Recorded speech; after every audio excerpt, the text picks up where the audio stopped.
الحمد لله رب العالمين والصلاة والسلام على أشرف الأنبياء والمرسلين وعلى آله وأصحابه أجمعين ومن تبعهم بإحسان إلى يوم الدين. يا أيها الذين آمنوا اتقوا الله حق تقاته ولا تموتن إلا وأنتم مسلمون. يا أيها الناس اتقوا ربكم الذي خلقكم من نفس واحدة وخلق منها زوجها وبث منهما رجالا كثيرا ونساء واتقوا الله الذي تساءلون به والأرحام إن الله كان عليكم رقيبا. يا أيها الذين آمنوا اتقوا الله وقولوا قولا سديدا يصلح لكم أعمالكم ويغفر لكم ذنوبكم ومن يطع الله ورسوله فقد فاز فوزا عظيما. أما بعد فأعوذ بالله من الشيطان الرجيم. بسم الله الرحمن الرحيم. إن أريد إلا الإصلاح ما استطعت وما توفيقي إلا بالله عليه توكلت وإليه أنيب.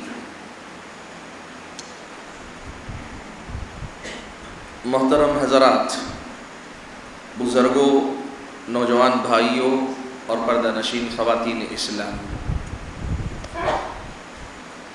آج کی ہماری اس مجلس میں بڑا ہی اہم عنوان ہمارے اور آپ کے سامنے ہے۔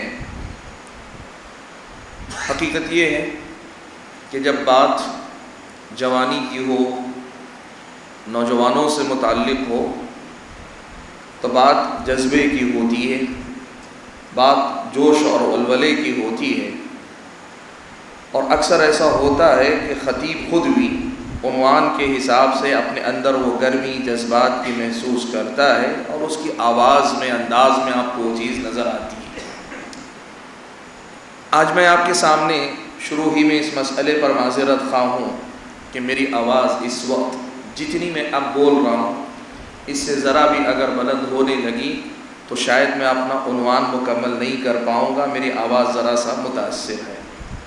اس لیے کوشش کروں گا کہ آج تقریر نہیں کروں، کوشش کروں گا کہ آج آپ حضرات اور خواتین کے سامنے میں گفتگو کروں، تاکہ جو عنوان ہے، جو مسئلہ ہے، ہم اس مسئلے کو سمجھ جائیں۔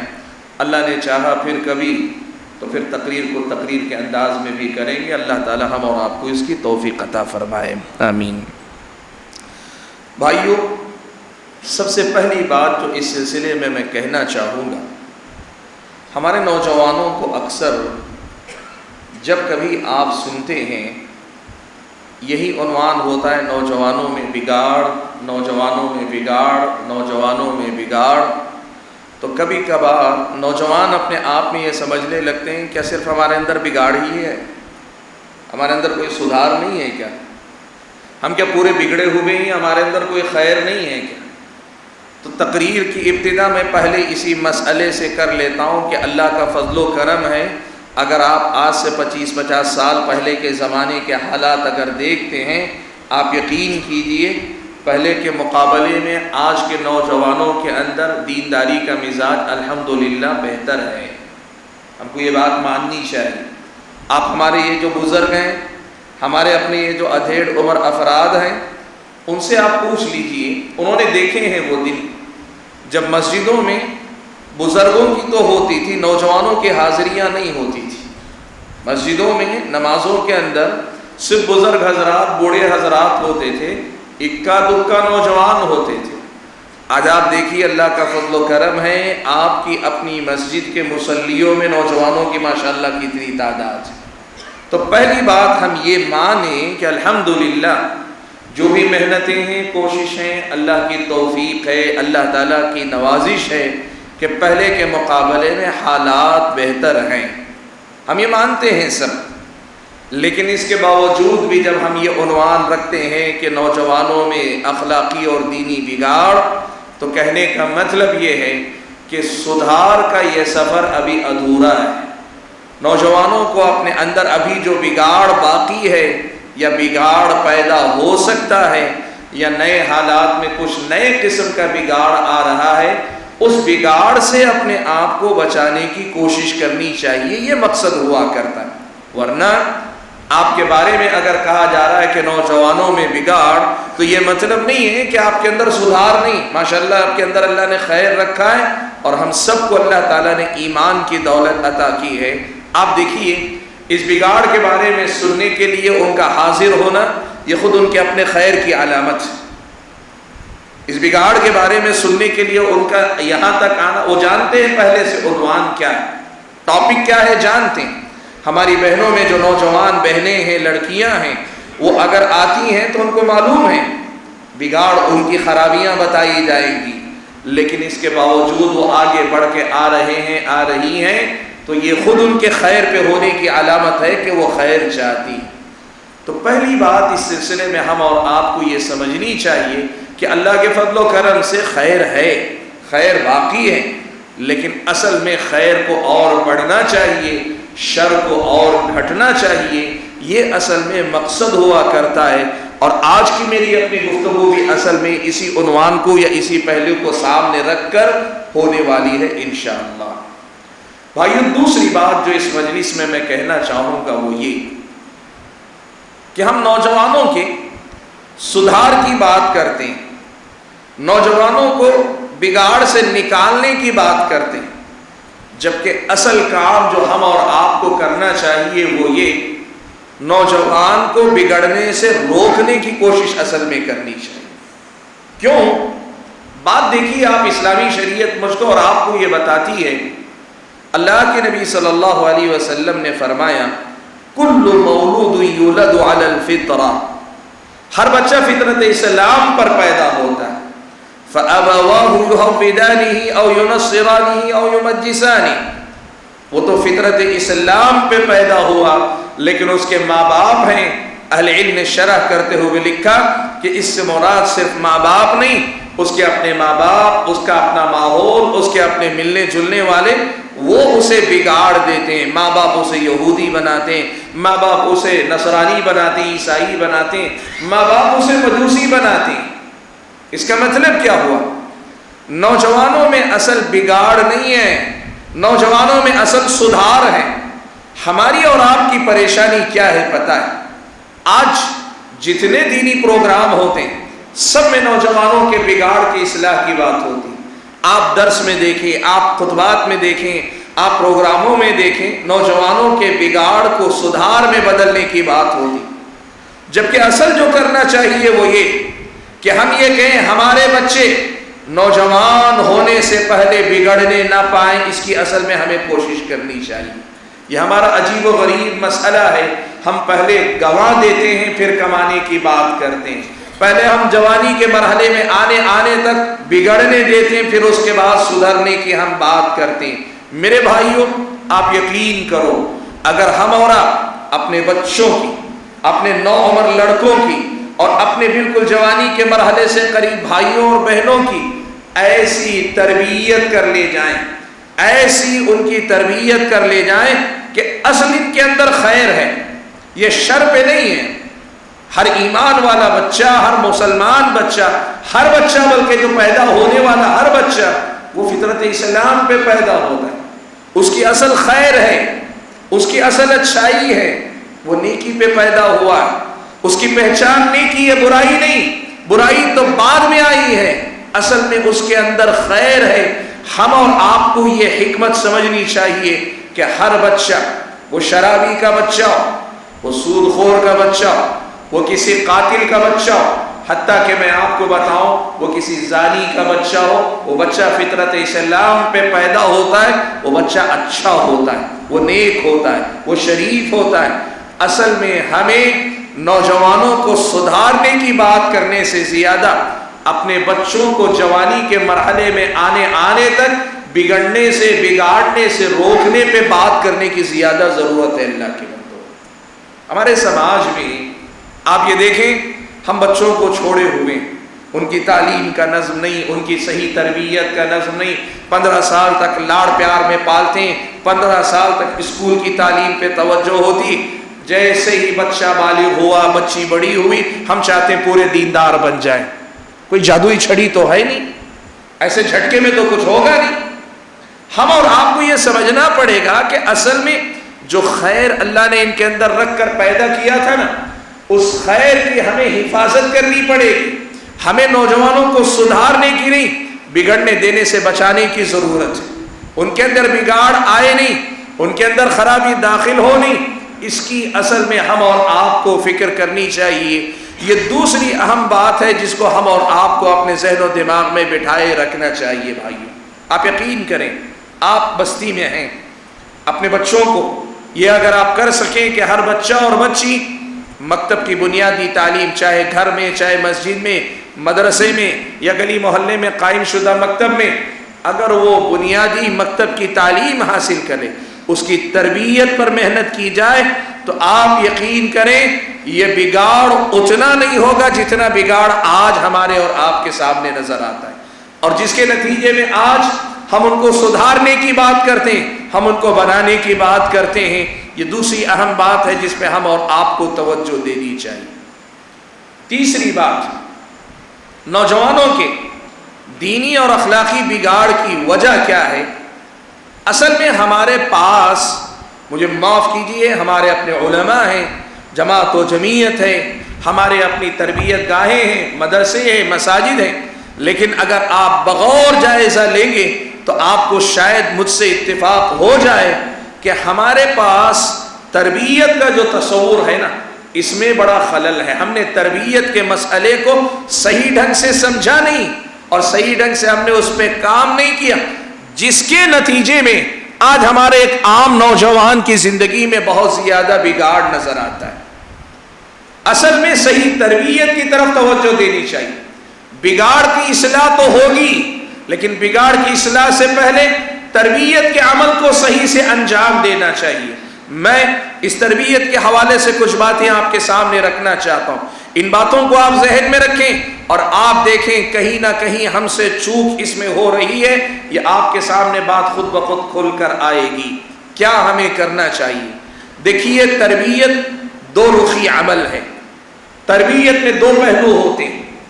اس کو عربی زبان میں ہم کہتے ہیں تحلیہ تخلیہ، یا تخلیہ اور تحلیہ. کیا مطلب ہے اس کا؟ اس کا مطلب یہ ہوتا ہے ہر انسان کے اوپر جو تربیت کا کام ہوتا ہے نا، وہ دو ناحیوں سے ہونا چاہیے. ایک تو یہ کہ اس کے اندر کوئی بھی خرابی آتی ہے، اس خرابی کو باہر نکالنے کے بعد خرابی کو نکالنا ہے، اور دوسری چیز ہے اچھائی کو اس کے اندر بھرنا ہے. خرابی کو نکال کے اچھائی داخل کرنا، یہ ہمارا اور آپ کی تربیت کا سیدھا اور سادہ تصور. آپ دیکھیں کلمہ لا الہ الا اللہ ہم اور آپ سب پڑھتے ہیں، جو ہمارا دین ہے، جو بنیاد ہے. اس کلمے میں ہم کیا کہتے ہیں؟ پہلے تخلیہ، ساری چیزوں کو نکالتے ہیں، ساری چیزوں کا خاتمہ کرتے ہیں. لا الہ، عبادت کے کوئی لائق نہیں، عبادت کا کوئی مستحق نہیں، اور پھر اس کے بعد الا اللہ، اللہ تعالیٰ ہی مستحق ہے. یہ دونوں چیزیں ہوتی. تربیت میں ہمارے کئی اعتبار سے اس مسئلے میں خلل. یہ جو بات میں کہہ رہا ہوں آپ دیکھیے، کچھ مثالوں سے میں آپ کے سامنے کہوں. مثال کے طور پر ہم چاہتے ہیں کہ ہمارا نوجوان جنسی بے راہ روی کا شکار نہ ہو. بہت اچھی بات ہے، سب کو سوچنا چاہیے، لیکن اس کے لیے ہمیں یہ بھی کرنا چاہیے کہ اس کی شادی کا پہلے سے انتظام کریں، جلدی شادی کریں، لڑکا ہو کہ لڑکی ہو کہ شادی کریں. اس کے ساتھ ساتھ اس کی بھی کوشش کریں اس کے جذبات کو ابھارنے والے، جنسی جذبات کو ابھارنے والے جو ذرائع ہیں ان پہ روک لگائیں. دونوں ہونے چاہیے، تخلیہ بھی ہو، تحلیہ بھی ہو. آپ مثال کے طور پر ایک بچے کو چاہتے ہیں کہ وہ غلط عادتیں چھوڑ دے. مثال کے طور پر آپ بولیں کسی بچے کو گانے سننے کی عادت، میوزک سننے کی عادت، آپ چاہتے ہیں اس بچے کے اندر سے یہ خراب عادت نکل جائے.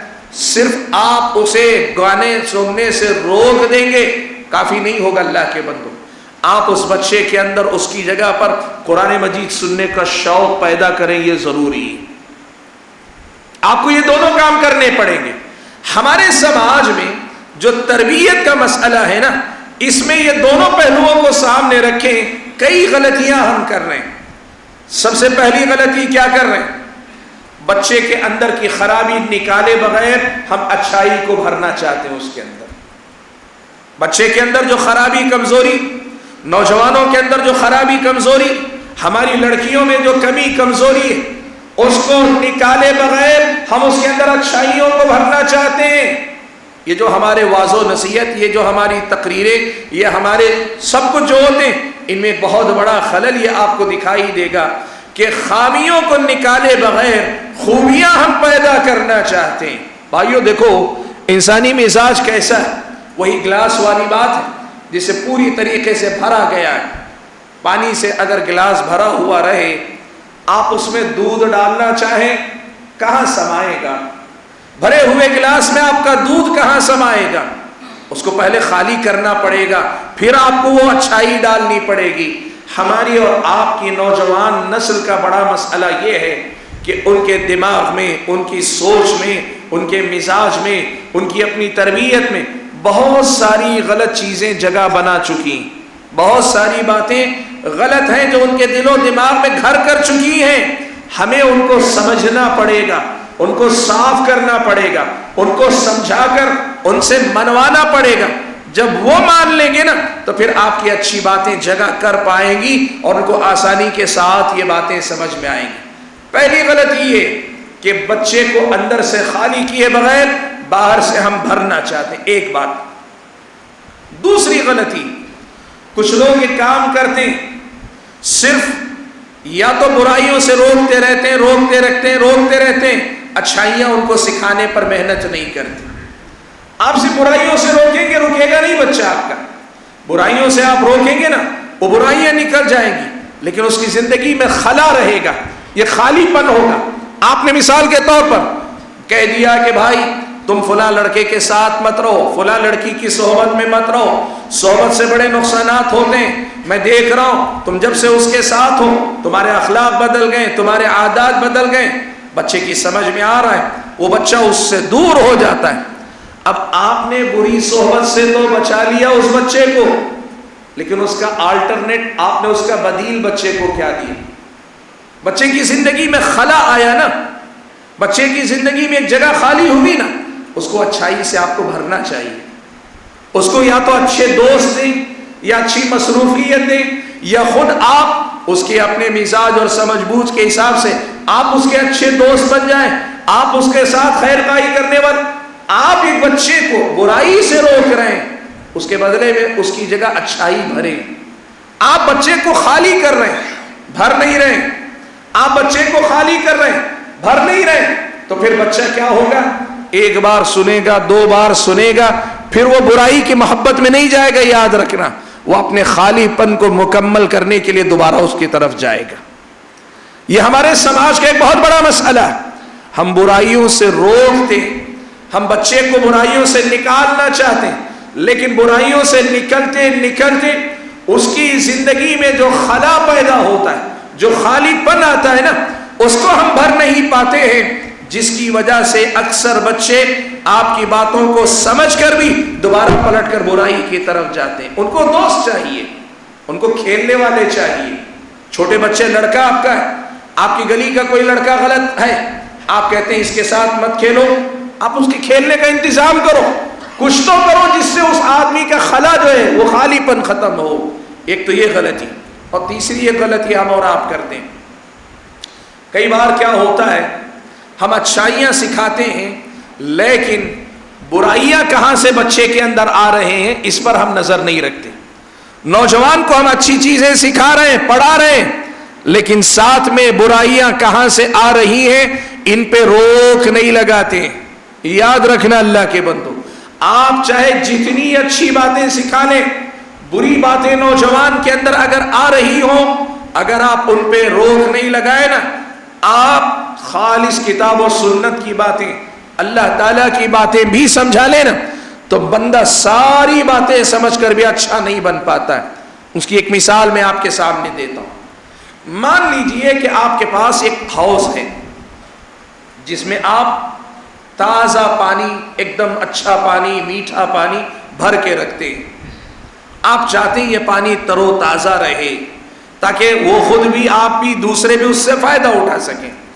لیکن اس تالاب کے بازو سے گندے پانی کی نالی بہتی، ایک سوراخ وہاں سے کھل گیا، ایک سوراخ بن گیا.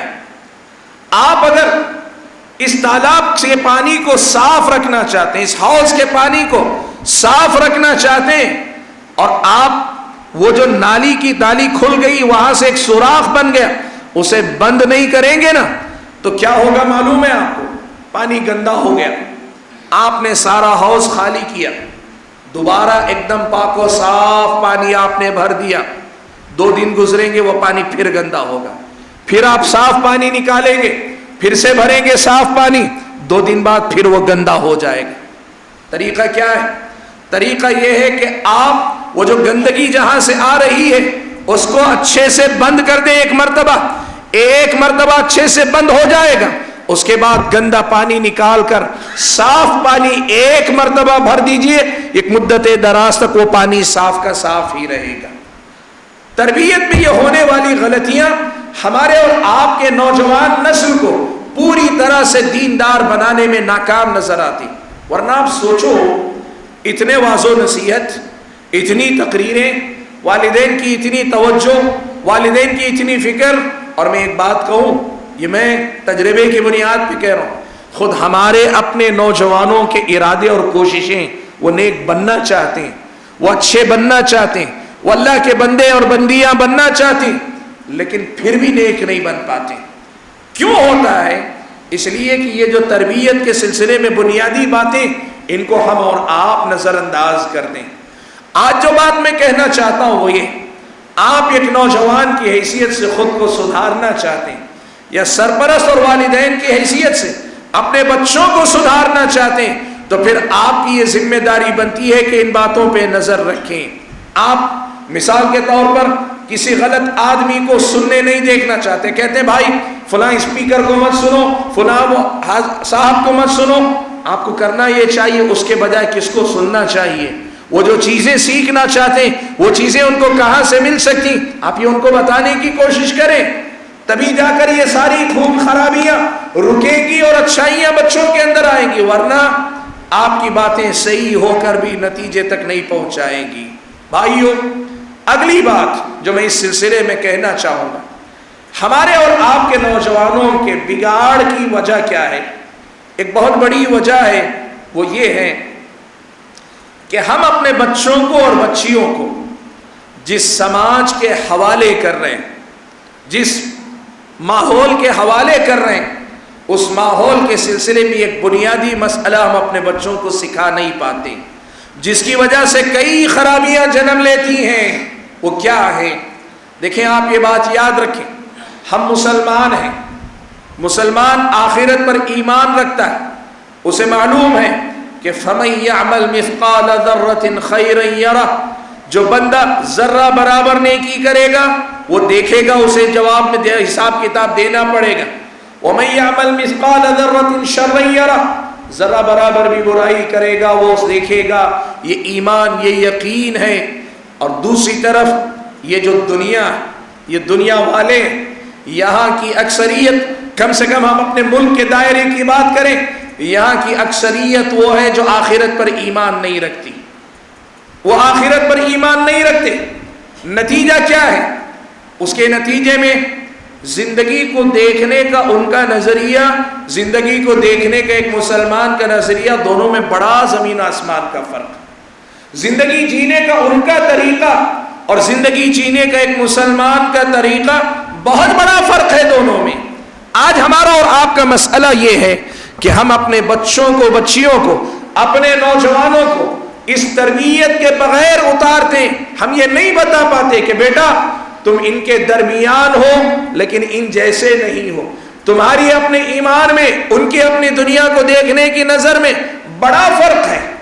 وہ دنیا کو اپنا ٹھکانہ ہی سمجھتے ہیں، یا دنیا ہی کو سب کچھ سمجھتے ہیں، یا کم سے کم مرنے کے بعد دوبارہ اٹھ کر جواب دہی کرنا ہے، یہ ان کے ذہن میں نہیں ہے. نتیجے میں وہ دنیا کو دیکھیں گے، وہ اپنی نظر سے دیکھیں گے، خواہشات ان کی دنیا میں سب سے بڑی ہے. میں آپ کو بتاؤں، آج ایک عام دنیا دار کا مسئلہ کیا ہے؟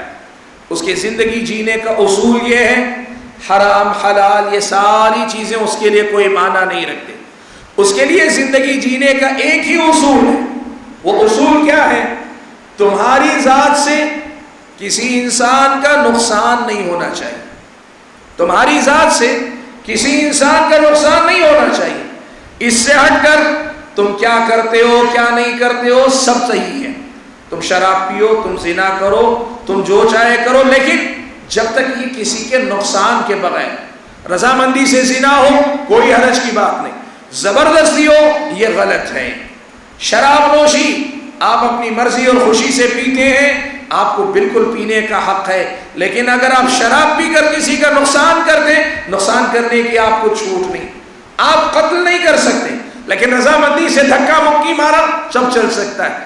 اسلامی شریعت کا دنیا کو دیکھنے کا نظریہ اور دنیا والوں کا دنیا کو دیکھنے کا نظریہ بڑا فرق ہے. اللہ کے بندو، اب ہوتا کیا ہے؟ دیکھو، ہمارا بچہ یا ہمارا نوجوان اس میں مضبوط نہیں، آخرت پر ایمان کی تربیت اس کی ادھوری ہے. وہ جاتا ہے اسکول میں، وہ جاتا ہے کالج میں، وہ جاتا ہے بازار میں، وہ جاتا ہے گلی محلے میں، وہ جاتا ہے کمپنی میں، ملٹی نیشنل کمپنیز میں، وہ جاتا ہے کال سینٹرز میں، وہ جاتا ہے مختلف کاروبار کے مقامات پر. وہاں لوگوں کے جینے کا انداز الگ ہے، سوچنے کا انداز الگ ہے، دنیا کے ہر مسئلے کو دیکھنے کا انداز الگ ہے. ہر نوجوان میں اتنی صلاحیت نہیں ہوتی کہ وہ یہ فرق طے کر سکے کہ میں کیوں ان میں مختلف ہوں، میرے اور ان میں کیا فرق ہے. یہ فرق دیکھنے سمجھنے اور پھر فرق سمجھ میں آ بھی جائے تو میں بہتر کیوں ہوں، یہ ہمارے مقابلے میں کمتر اس معنی میں کہ غلط کیوں ہے، یہ ڈفرینشیٹ کرنا، اس کا فرق کرنا ایک عام نوجوان کے لیے مشکل ہو جاتا ہے. نتیجہ کیا ہوتا ہے؟ 90% سے زیادہ نوجوان حالات کے سامنے سپر ڈال دیتے ہیں، اپنے آپ کو ماحول کے حوالے کر دیتے ہیں، اپنے آپ کو اسی دنیا کے رنگ میں رنگ لیتے ہیں. میرے بھائیوں، آج ہمیں اس معاملے میں اپنی تربیت کے نظام پہ غور کرنا پڑے گا کہ یہ جو بگاڑ ہے، چاہے آپ دین یہ بگاڑ کی بات کریں یا اخلاقی بگاڑ کی بات کریں، یہ جو بگاڑ ہے ایک عام نوجوان کیوں اتنی آسانی سے اس کا شکار ہو جاتا ہے؟ ہماری اور آپ کی تربیت ان فتنوں کے سامنے کمزور کیوں پڑ جاتی ہے؟ کیوں اتنی آسانی سے بگاڑ اس پہ اثر انداز ہو جاتا ہے؟ یہ ہم اور آپ کو سب سے پہلے غور کر کے اپنے بچوں کی تربیت میں ان باتوں پہ محنت کرنی پڑے گی. میرے بھائیوں، میں اگلی بات آپ کے سامنے رکھتا ہوں. دیکھیں، نوجوانوں میں بگاڑ کی ایک بہت بڑی وجہ کیا ہے؟ میں نے ابھی بتایا، دنیا کو ان کے دیکھنے کا نظریہ اور دنیا کو ایک مسلمان کے دیکھنے کا نظریہ الگ ہے. یہ ہمیں ماننا پڑے گا. وہ دنیا کو سب کچھ سمجھتے ہیں، ہم دنیا کو صرف ایک سفر سمجھتے ہیں. منزل تو ہماری جنت، منزل تو ہماری آخرت. اس فرق نے دنیا کو دیکھنے کا نظریہ بدل دیا نا. اس کے نتیجے میں یہ خاص ذہن پیدا ہوا. آج عام نوجوان کے دین سے بھاگنے کی بہت بڑی وجہ یہ بنیادی مسئلہ ہے جو اس ذہن نے پیدا کیا. یہ جو ذہن میں نے ابھی بتایا نا، اس ذہن نے یہ خاص مسئلہ پیدا کیا. اور وہ مسئلہ کیا ہے؟ مسئلہ یہ ہے کہ دنیا والوں نے آپ کو بتایا، مجھے بتایا، ہمارے اپنے نوجوان کو سکھایا، بتایا ہے کہ دیکھو، اگر تم دین اختیار کرو گے آخرت تمہاری سنور جائے گی، لیکن دنیا تمہاری اجڑ جائے گی. تمہاری دنیا اجڑ جائے گی. دین بہت اچھی چیز ہے، اس سے آخرت سنورتی، آخرت میں انسان کو کامیابی ملتی، اس سے انسان آخرت میں کامیابی سے ہمکنار ہوتا ہے. لیکن دین پر چلو گے دنیا اچھی نہیں ملے گی، اچھا نہیں پہن سکو گے، اچھی زندگی نہیں ملے گی، اچھی طرح دنیا میں مزے نہیں کر پاؤ گے. یہ دنیا تمہیں چھوڑنی پڑے گی اگر تم واقعی معنوں میں دیندار بننا چاہتے ہو. اب ایک عام نوجوان کے اندر ایمان اتنا مضبوط نہیں ہے کہ وہ یہ سوچے کہ چلو میری دنیا گئی تو گئی، میں اپنی آخرت نہیں گواؤں گا. یہ فیصلہ لینے میں ہمارے نوجوان کمزور پڑ جاتے ہیں. میرے بھائیوں، آج میں یہ بات آپ کو بتانا چاہتا ہوں یہ جو تصور ہے، یہ جو سمجھا جاتا ہے، یہ جو بتایا جاتا ہے کہ آپ اگر دیندار بنیں گے آپ کی دنیا اجاڑ ہو جائے گی، آپ اجڑ جائیں گے، آپ کی دنیا بے مزہ ہو جائے گی، سراسر غلط ہے، بے بنیاد ہے۔ اسلامی شریعت کی نظر میں یہ صحیح نہیں۔ اللہ کے بندو، ہمیں اپنے نوجوانوں کو یہ بتانا پڑے گا کہ اسلام آپ کو دنیا سے روکتا نہیں، آپ پر دنیا کو حرام کرتا نہیں، دنیا کی لذتوں کو اسلام حرام نہیں کرتا ہے۔ یہ جو بات ہے دنیا والوں نے یہ غلط فہمی آج کے نوجوان کے ذہن میں بٹھائی ہے، دیندار بننے کا مطلب تم مزے نہیں کر پاؤ گے، دنیا کی لذتوں سے مستفید نہیں ہو پاؤ گے۔ ہمیں یہ بات سمجھنی پڑے گی اور نوجوانوں کو سمجھانی پڑے گی کہ دیکھو اسلام تمہیں دنیا کی لذتوں سے محروم نہیں کرتا، البتہ دنیا کی لذتوں کے معاملے میں یہ طے کرتا ہے کہ ان لذتوں میں تمہارے لیے مفید کیا ہے، مضر کیا ہے، تمہارے حق میں فائدہ مند کیا ہے، نقصان دہ کیا ہے۔ جو چیز تمہارے حق میں نقصان دہ ہے اسے حرام قرار دیتا ہے، اور جو چیز تمہارے حق میں مفید ہے اسے حلال قرار دیتا ہے۔ دیکھو میں چند مثالیں آپ کے سامنے دیتا ہوں۔ آپ صلی اللہ علیہ وسلم کے سامنے حضرت عثمان ابن مظعون رضی اللہ تعالیٰ عنہ آئے، آ کر انہوں نے اللہ کے نبی صلی اللہ علیہ وسلم سے اجازت طلب کی کہ اللہ کے نبی مجھے اجازت دیجئے کہ میں اپنی خواہشات کا خاتمہ کر لوں تاکہ میرے اندر وہ جنسی خواہش پیدا نہ ہو اور میں عورتوں وغیرہ کے مسئلے میں نہ رہوں۔ اللہ کے نبی صلی اللہ علیہ وسلم نے کیا کہا؟ منع کر دیا۔ صحابی کہتے ہیں اگر اللہ کے نبی نے حضرت عثمان رضی اللہ تعالیٰ عثمان ابن مظعون رضی اللہ تعالیٰ عنہ کو اجازت دی ہوتی لختصینا، ہم سب کے سب خسی کر لیتے، لیکن اللہ کے نبی نے کیا کہا؟ نہیں، اللہ کے نبی نے کہا کہ میں شادی کرتا ہوں، وَأَتَزَوَّجُ النِّسَاءَ، میں شادی کرتا ہوں۔ اسلامی شریعت آپ کو زنا حرام قرار دیتی ہے لیکن آپ کو نکاح کرنے کا حکم دیتی ہے۔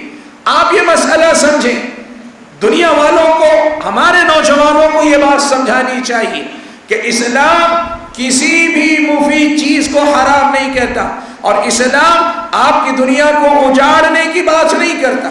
اللہ تعالیٰ نے سورہ اعراف میں ایک بڑی اہم بات اس سلسلے میں کہی۔ اللہ نے فرمایا قُلْ مَنْ حَرَّمَ زِينَةَ اللَّهِ الَّتِي أَخْرَجَ لِعِبَادِهِ وَالطَّيِّبَاتِ مِنَ الرِّزْقِ، اے اللہ کے نبی آپ ذرا کہیے، پوچھئے ان سے، من حرم زینت اللہ، اس زیب و زینت کو کس نے حرام قرار دیا ہے جسے اللہ تعالیٰ نے اپنے بندوں کے لیے نکالا ہے، اللہ تعالیٰ نے جسے اپنے بندوں کے لیے پیدا کیا۔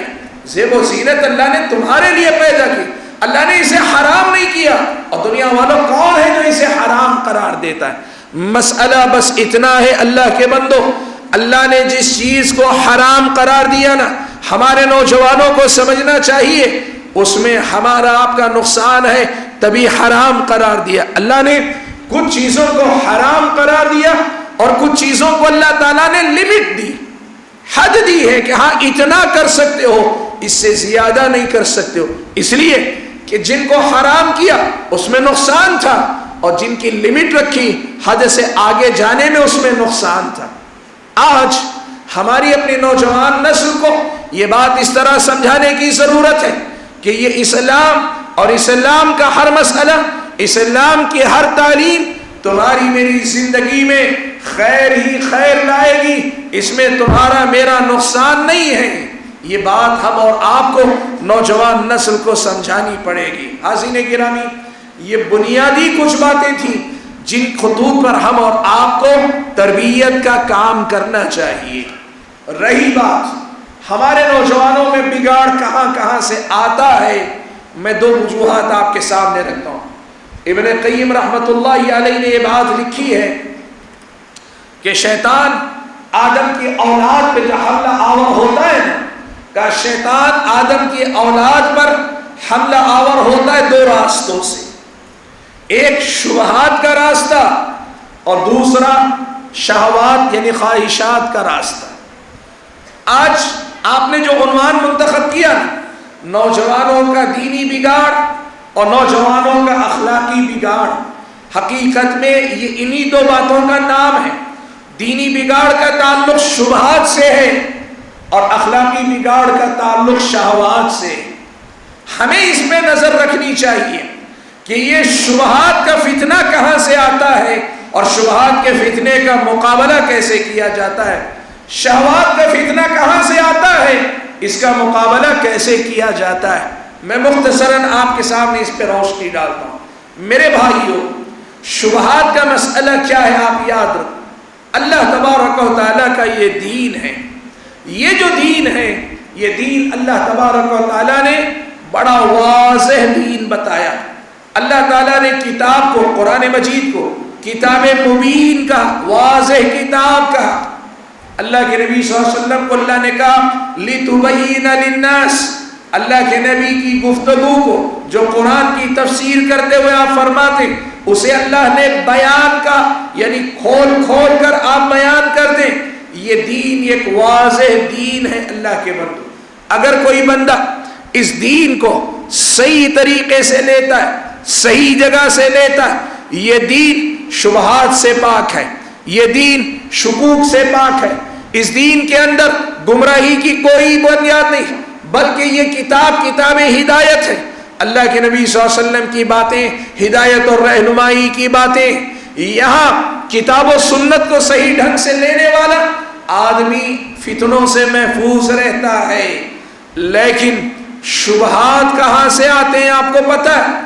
شبہات آتے اس وقت ہیں جب بندہ دین نہیں سیکھتا، اپنی عقل زیادہ استعمال کرتا ہے۔ پہلی بات یاد رکھنا اللہ کے بندے، سب سے پہلی بنیاد، آپ قرآن نہیں سیکھتے، آپ اللہ کے نبی کی حدیث نہیں سیکھتے، جو مسئلہ آپ کے سامنے آتا ہے اس مسئلے میں کتاب و سنت کی رہنمائی کیا ہے آپ اس کی فکر نہیں کرتے۔ آپ اپنے دماغ سے، اپنی سوچ سے، یا آپ سے بہتر کسی آدمی کے دماغ، اس کی سوچ، اس کے دماغ سے دین کا مسئلہ حل کرنا چاہتے ہیں، یہاں سے شکوک و شبہات شروع ہوتے ہیں۔ سب سے پہلی بات یاد رکھنا اللہ کے بندو، دین اتباع کا نام ہے، دین عقل پرستی کا نام نہیں۔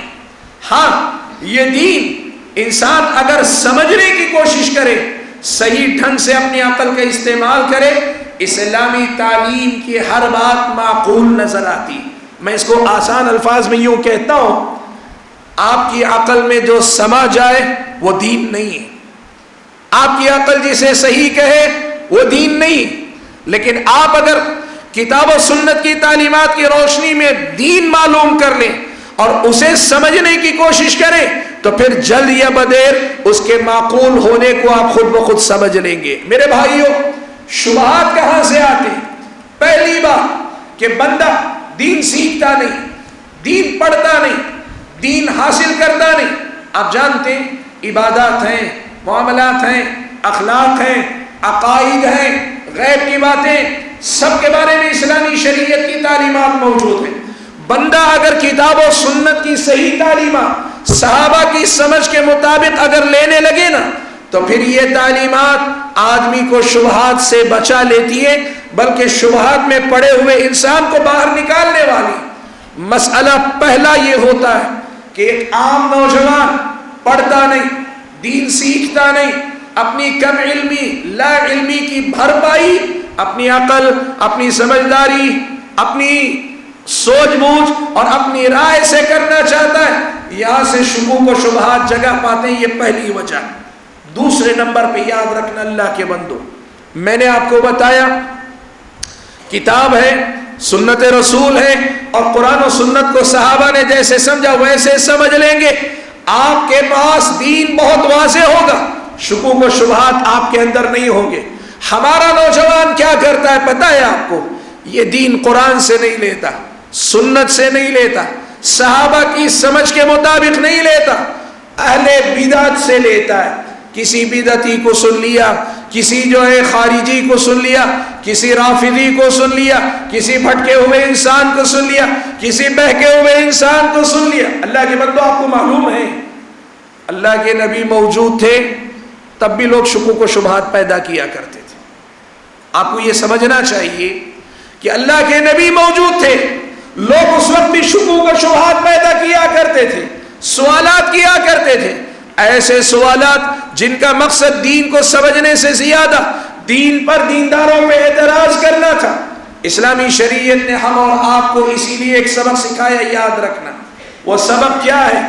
جو اہل باطل ہوتے، جو بدعتی ہوتے، جو شبہات پھیلانے والے ہوتے، ایسے لوگوں کو سننے سے اسلام نے منع کیا، ایسے لوگوں کو سننے سے اسلام نے منع کیا۔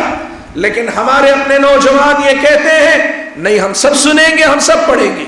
یاد رکھنا اللہ کے بندو، ایک بات آپ مجھے بتاؤ، آپ ایک بات سنتے ہو، سننے کے بعد صحیح اور غلط کا فیصلہ آپ کو کرنا پڑتا ہے۔ آپ کے پاس اگر کتاب و سنت کا علم ہوگا تو آپ کتاب و سنت کے علم کی روشنی میں فیصلہ کریں گے، اور انشاءاللہ اللہ کے فضل و کرم سے آپ کا فیصلہ صحیح ہوگا۔ لیکن اگر آپ کے پاس، آپ نوجوان ہیں، آپ کے پاس دینی علم نہیں ہے، آپ کے پاس دین کی بنیادیں مضبوط نہیں، آپ کے پاس دین کی تفصیلات نہیں ہیں، آپ کسی بھی آدمی کو سنتے ہیں اور اس کے صحیح اور غلط ہونے کا فیصلہ کرتے ہیں، تو آپ دین کی بنیاد پہ فیصلہ کرتے ہیں یا اپنی سمجھ بوجھ کی بنیاد پہ کرتے ہیں؟ اب مجھے جواب چاہیے، بتائیے آپ دین کی بنیاد پہ فیصلہ کرتے ہیں یا اپنی سمجھ بوجھ کی بنیاد پر؟ اپنی سمجھ بوجھ کی بنیاد پر نا۔ آپ جب فیصلہ سمجھ بوجھ کی بنیاد پہ کر رہے ہیں تو یہ فیصلہ دین کی پیروی ہے یا اپنی عقل کی پیروی آپ کر رہے ہیں؟ دیکھو یہ بہت بڑا مسئلہ ہے۔ آج ہمارا نوجوان کہتا میں سارے لوگوں کو سنوں گا، سب کو سنوں گا، سارے مسلک کی کتابیں پڑھوں گا، سارے لوگوں کی کتابیں پڑھوں گا، میں سارے لوگوں کو پڑھوں گا، سمجھوں گا۔ ایک بات یاد رکھو، صحابہ کے زمانے میں خوارج آئے، صحابہ کے زمانے میں شیعہ آئے، صحابہ کا آخری دور تھا قدریہ پیدا ہوئے، صحابہ کے زمانے ہی میں آخری دور میں گمراہیاں وجود میں آئیں، صحابہ کے بعد تابعین کا دور آیا۔ کیا صحابہ تابعین کے دور میں یہی طریقہ تھا علماء کا، اہل علم کا، مسلمانوں کا، کہ بھئی خارجیوں سے بھی پڑھو، شیعہ کی بھی بات سنو، آپ صوفیہ کی بھی بات سنو، قدریہ کی بھی بات سنو، اور پھر اپنے طور پہ طے کرو؟ کیا یہ طریقہ تھا؟ اللہ کے بندو، شبہات جو ہمارے نوجوانوں کے اندر آ رہے ہیں نا، اس کی بڑی وجہ یہ ہے، یہ بنیادی خلل ہم نے اپنے اندر باقی رکھا ہوا ہے کہ ہمارے نوجوان سارے بدعتیوں کو سننا چاہتے ہیں، کہتے ہیں پھر ہم طے کریں گے۔ آپ یقین کرو، شبہات کا مسئلہ ایسا مسئلہ ہے، سلف صالحین یہ بات کہا کرتے تھے، بدعتی سے ہم صحیح بات بھی نہیں سنیں گے، بدعتی سے ہم صحیح بات بھی نہیں سنیں گے۔ آپ کو معلوم ہے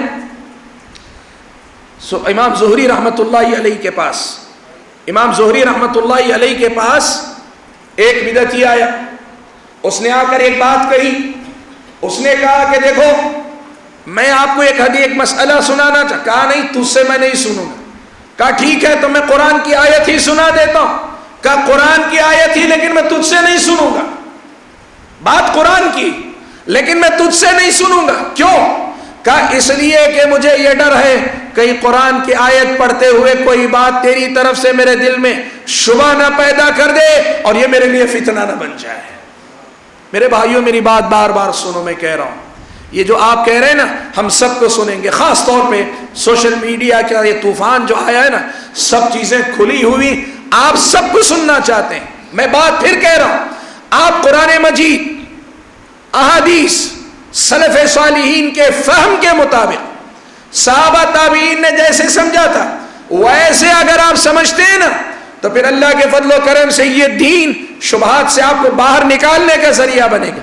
لیکن اگر آپ آزادانہ طور پر ہر بدعتی کو سننا چاہیں گے تو کیا ہوگا پتہ ہے آپ کو؟ ہوگا یہی کہ کسی بدعتی کا کوئی شبہ دل میں آ جائے گا، کسی بدعتی کا کوئی شبہ دل میں آ جائے گا اور آپ کو لگے گا آپ بڑے دیندار ہیں، جبکہ آپ دین کی پیروی نہیں کر رہے، آپ کی اپنی سمجھ کی آپ پیروی کر رہے ہیں۔ آپ کو کرنا کیا تھا؟